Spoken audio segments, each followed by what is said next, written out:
The U.S. offshore drilling industry is on pins and needles awaiting the release of the final well control rule produced by the U.S. Bureau of Safety and Environmental Enforcement, also known as BSEE.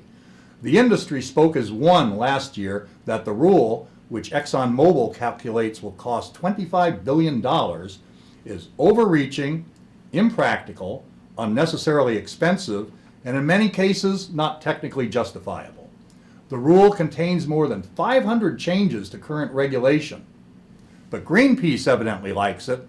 Their comments, submitted jointly with Northern California-based public.research.org, objected because the rule, quote, proposes to incorporate by reference 9 public safety standards that are not reasonably available to people affected by the rule, end quote.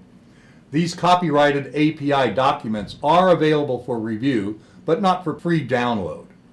Meanwhile, a new Wood-Mackenzie study commissioned by the Gulf Economic Survival Team predicts that the rule would slash exploration drilling by as much as 55%. By 2030, it would reduce Gulf of Mexico production by 35%. And that's at $80 oil, which is a far cry from current reality, although it is similar to BSEE's original assumptions. To Greenpeace, apostle of keep it in the ground, these depredations are apparently desirable.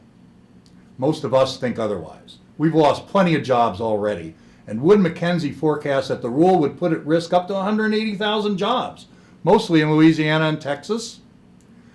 And no one really knows how much or how little weight was given to the hundreds of industry comments. The rule on 3 February passed to the Office of Management and Budget, whose review can consume 90 days before public release. The rule was originally introduced in April 2015. IEDC has highlighted these technical concerns to BSEE on dozens of occasions, from July 2015 through March 2016.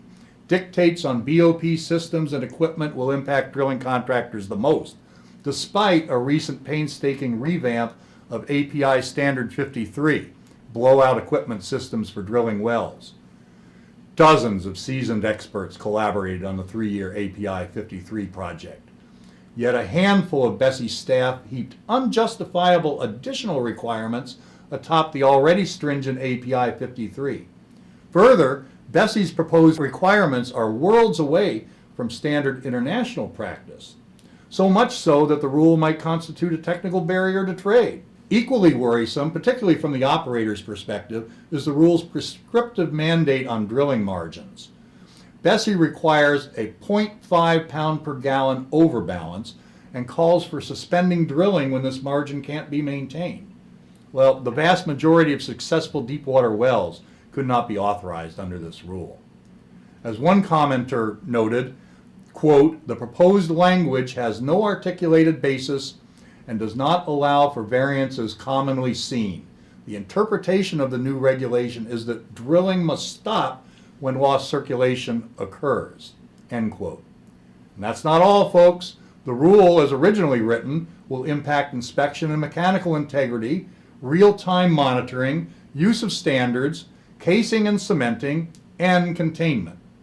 But never fear. If we don't like it, Greenpeace is sure to love it.